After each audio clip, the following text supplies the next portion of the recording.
It was embarrassing, expensive, and a deja vu. Two superintendents both had major hiccups when it came to using these. Both had concerning revelations. Both apologized, and both left their jobs with huge buyouts. And turns out both had nearly identical contracts. Now the school board is entering into another deal with an interim superintendent, working out the details behind closed doors. We wanted to talk to the school board president to find out why they wouldn't take a more transparent approach this time around.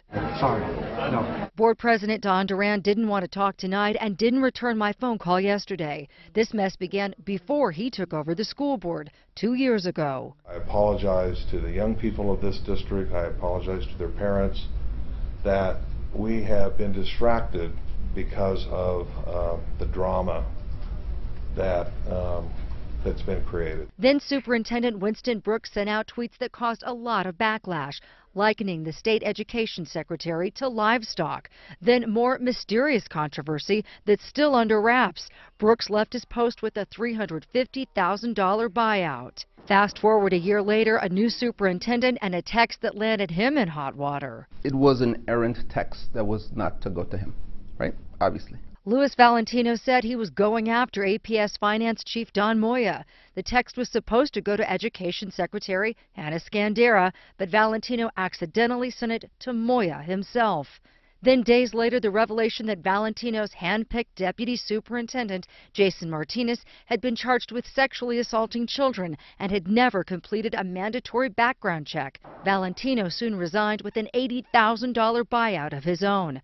So after the mess with Brooks, why didn't the district change up Valentino's contract? One of the key problems I think a lot of people don't understand is that administrators are treated like teachers under the school personnel code.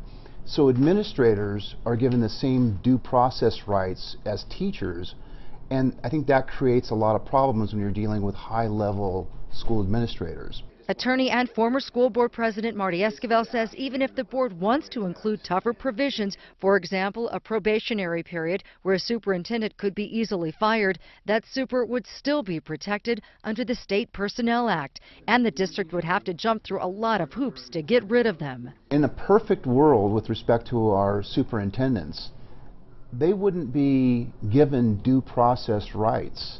They would simply have a contract, and the contract would set out language for termination. Esquivel says this is an issue unique to New Mexico, and state lawmakers should fix it to keep taxpayers from footing the bill over and over again. For Target 7, I'm Nancy Laughlin.